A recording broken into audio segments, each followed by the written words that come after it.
older I get, the more I realize life is really about taking punches, you know? Everyone's not gonna wanna be your friend, like straight up. Everyone has good days and bad days, but it's not the good days that bring us down, it's the bad days that bring us down. So you have to think to yourself, how am I gonna react after those bad days? Am I gonna come back stronger or am I gonna give up? Like, for example, this one time I got interested in stock options. I was in college. My friend, he had taught me about options and the potential money you can make. And, you know, I got lucky. I was guessing, I was buying random option contracts, and I bought this contract. And the next day I woke up and it was up $400. So I just sold it right away. I did this process for like 3 days in a row.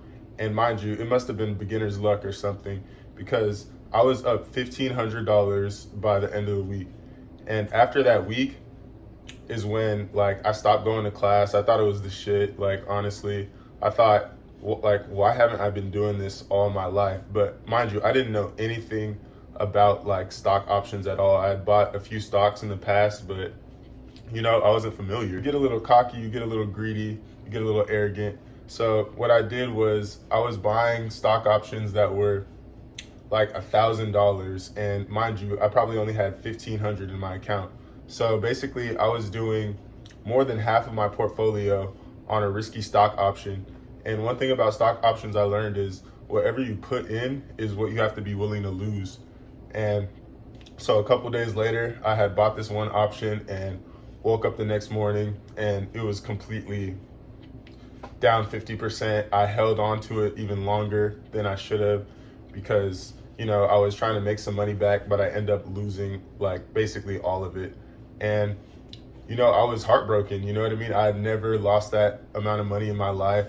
I had to ask my mom for money again. And, you know, I just felt really down on myself. Basically, it gave me thicker skin. Like, after taking that loss, it was like, I'm not really scared to take risks anymore, like with money, with certain bets. I know betting and gambling can get dangerous if you're addicted to it. Don't get addicted, but you got to be willing to risk money to make money. In school, like, we learn a lot that, you know, you have to master having self-confidence because it's a cold world. You know, kids are mean.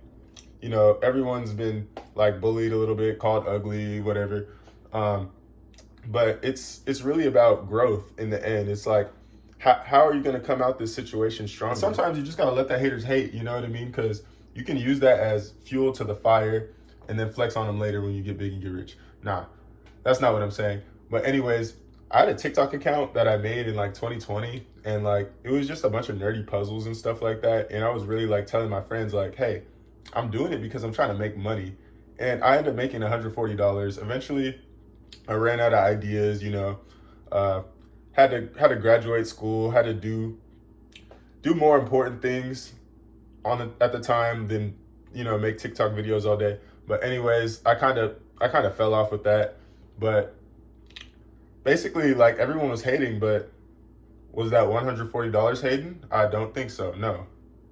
And you're gonna have multiple scenarios like this within your life of doubters and people that like either laugh in your face when you have like a good idea, a big idea especially, because let's be honest, most dreams that are far-fetched, people think, you know, you can't do that. Like, that's not attainable for the average person. And, you know, even some of your friends see you as average, even though your friends shouldn't see you as average, you know what I mean? But anyways, if you like content like this, I'd appreciate if you hit that subscribe button and like the video. But peace out.